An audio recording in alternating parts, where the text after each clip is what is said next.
하루를 여는 지혜를 찾아주신 여러분들 반갑습니다. 오늘은 장자크 루소의 지혜로 하루를 열려고 합니다. 오늘 하루 어제보다 조금 더 나은 하루이기를 바라면서 루소의 지혜 지금 시작합니다. 인간은 자유롭게 태어났지만 사회 속에 어디서나 무수한 쇠사슬에 얽혀져 있다. 자연으로 돌아가라. 자연을 보고 자연을 통해 배우라. 자연은 끊임없이 자신을 단련한다.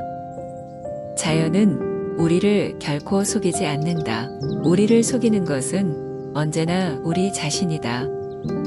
자연과 미덕은 사회와 재산의 산물인 학문과 예술에 의해서 상처를 입고 있다. 자유를 포기한다는 것은 인간으로서의 자격을 포기하는 일이다. 아니, 인간의 의무마저 포기하는 일이다. 모든 것을 포기하는 사람에게는 아무런 보상도 있을 수 없다. 자유로운 사람은 복종은 하지만 종속되지는 않으며 지도자는 두지만 주인은 두지 않는다. 자유로운 인민은 오직 법에만 복종하며 다른 사람에게 종속되도록 강제될 수 없는데 이것은 법의 힘 때문이다. 자연은 아이들이 어른이 되기 전에 어린이 이기를 바라고 있다. 만약 이 순서가 바뀌면 우리는 덜 익어서 맛이 없고 금방 썩어버리는 덜 익은 과실이 된다. 당신들의 모든 불행은 당신들 자신으로부터 생긴다. 본은 자유로워지기 위한 수단이다. 인간의 자유는 원하는 것을 할 수 있는 데 있는 것이 아니라 원하지 않는 것을 하지 않는 데 있다. 사람이 살아갈 궁리만 할 때는 고상한 생각을 하기란 어렵다.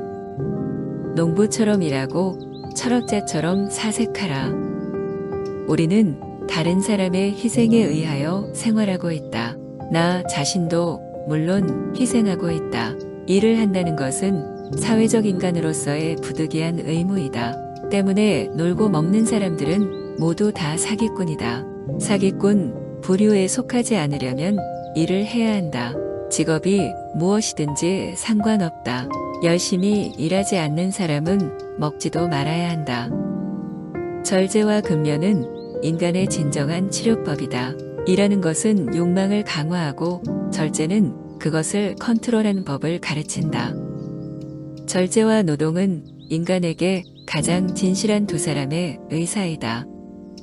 산다는 것은 호흡하는 것이 아니라 행동하는 것이다. 법은 항상 가진 사람들에게는 이롭고 아무것도 가지지 못한 자들에게는 해롭다. 인간의 교육은 태어났을 때부터 시작된다. 교육의 목적은 기계를 만드는 것이 아니라 인간을 만드는 데 있다. 어린이를 불행하게 하는 가장 확실한 방법은 언제든지 무엇이라도 손에 넣을 수 있게 내버려 두는 것이다. 어린이에게는 과학을 가르치는 것이 아니다. 단지 과학에 취미를 주면 족하다. 나는 아들에게 종교를 가르치지 않는 어머니를 보았다. 그 까닭은 이 조잡한 가르침에 만족해버리고 이성이 깃들 나이에 이르렀을 때 보다 나은 가르침을 경멸하게 될까봐 두려웠기 때문이다. 어렸을 때 부모에 의해 시달린 아이는 성숙하기도 전에 허약하게 시들어버린다. 청년 시기는 지혜를 연마하는 시기이며 노년은 그것을 실천하는 시기이다. 청소년기는 제2의 탄생이다. 스스로 배울 생각이 있는 한 천지만물 중 하나도 스승이 아닌 것은 없다. 사람에게는 세 가지 스승이 있다. 첫 번째는 대자연, 두 번째는 인간, 세 번째는 사물이다. 책을 읽는다는 것은 오랜 기간 동안 축적된 인류의 경험을 이해하는 것이다. 식물은 재배함으로써 자라고 인간은 교육을 함으로써 사람이 된다. 한 포기의 풀이 싱싱하게 자라려면 따스한 햇볕이 필요하듯이 한 인간이 건전하게 성장하려면 칭찬이라는 햇살이 필요하다. 조물주의 손을 떠날 때에는 모든 것이 착하고 어진 것이었으나 인간의 손에 의하여 모든 것이 악하게 변해버렸다. 오류를 피하는 유일한 방법은 무지다. 무지는 결코 악을 낳지 않는다. 위험한 죄악을 낳는 것은 다만 오류의 관념이다. 나의 머리는 발과 함께 움직인다. 걸음을 멈추면 생각도 멈춘다. 나의 마음은 언제나 나의 다리와 함께 움직인다. 자신감은 영혼을 키운다. 양심은 영혼의 소리요, 정열은 육신의 소리다. 육체의 소리는 쾌락을 찾고 마음의 소리는 의무를 찾는다. 육체의 소리는 물체를 탐하고 마음의 소리는 맑고 깨끗한 것을 원한다. 이성이 인간을 바로잡는다면 감정은 인간을 이끌고 간다. 악센트는 언어의 영혼이다. 그것은 느낌과 진실을 모두 제공한다. 신에게 도움을 받고자 한다면 먼저 자신이 어떻게 해야 도움을 받을까 생각해야 한다. 신은 결코 우리를 변화시키지 않으며 신에게 한 걸음씩 가까이 가면서 우리 스스로가 변하는 것이다. 우리는 신이 마땅히 도와주리라 생각하며 신에게 모든 것을 구하나 결국 그것은 우리가 스스로 구하는 것이다. 잘못은 부끄러운 것이 아니다. 그 잘못을 고치지 못하는 것이 부끄러운 것이다. 아는 것이 적은 사람일수록 말하기를 좋아하고 아는 것이 많은 사람일수록 침묵을 지킨다. 적게 아는 사람은 알고 있는 모든 것이 중요하다고 여겨 사람들에게 말하고자 하는 것이요. 많이 알고 있는 사람은 아직도 모르는 게 많다고 생각하기 때문에 필요한 경우나 질문을 받을 때 이외는 말을 아끼는 것이다. 나는 의사들이 우리를 위해 어떤 병을 치료해 주는지 알지 못한다. 그러나 그들이 우리에게 아주 치명적인 증세를 안겨다 준다는 것은 알고 있다. 예를 들어 무력증, 소심함, 경솔한 맹신, 죽음에 대한 공포 등이다.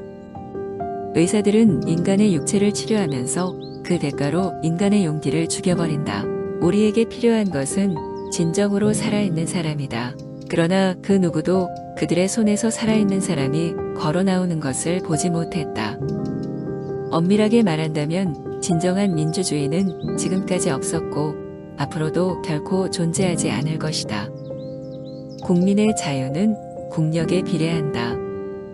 자기가 살고 있는 나라에서 아무런 빚도 지지 않은 사람이 어디 있는가? 그 나라가 어떤 나라이든 간에 인간이 소유하고 있는 가장 귀한 것, 즉 자기 행동의 기준과 미덕과 사랑을 자신의 나라에 빚지고 있는 것이다. 나는 책을 증오한다. 책은 내가 알지 못하는 것에 대해서 말하는 방법만을 가르쳐주기 때문이다. 책의 남용은 과학을 죽인다. 읽은 것을 아는 것이라 생각함으로써 우리는 한번 읽은 것은 더 이상 배울 필요가 없다고 생각해버린다. 지나친 독서는 주제넘는 무식한 인간을 만들어낼 뿐이다. 모든 예술가는 칭찬받기를 좋아하는데 그들에게는 그 시대의 사람들에게 받는 칭찬이야말로 예술가가 받는 보답 중에서 가장 가치 있는 일이다. 감사는 마땅히 치러야 할 의무이다.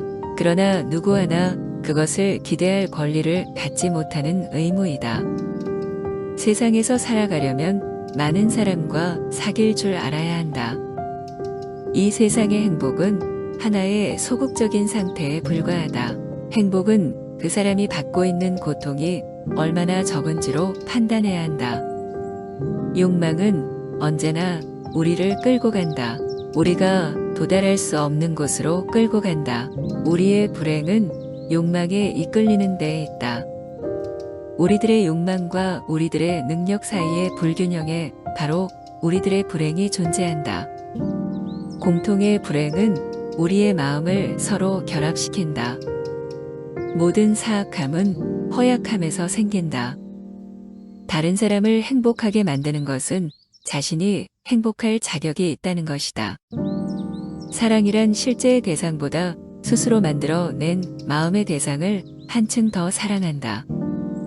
만약 사람이 자기가 사랑하는 대상의 실제를 정확하게 바라보게 된다면 이 세상에 사랑은 존재하지 않을 것이다. 남의 취향에 맞는 반려자가 아니라 자신의 취향에 맞는 반려자를 구하라. 남자는 자기가 알고 있는 것을 말하고 여자는 상대가 기뻐하는 것을 말한다. 자식이 부친을 존경하지 않는 것은 혹 경우에 따라 용서될 수 있는 것이지만 모친에게도 그렇다면 그 자식은 세상에 살아있을 가치가 없는 못된 괴물이라고 말하지 않을 수가 없다. 인내는 쓰다. 그러나 그 열매는 달다. 나는 희망을 가졌는데 나날이 시들어간다. 아, 뿌리가 끊긴 나무의 잎사귀에 물을 준들 무슨 소용이 있으랴. 너무 낙심하지 마세요. 보세요. 저 하늘은 어쩌면 저리도 곱고 막습니까? 나는 이제 그곳으로 가는 겁니다. 가장 오래 산 사람은 가장 많은 세월을 살아온 사람이 아니라 가장 뜻깊은 인생을 체험한 사람이다. 오늘 영상은 여기까지입니다. 좋은 하루 되세요.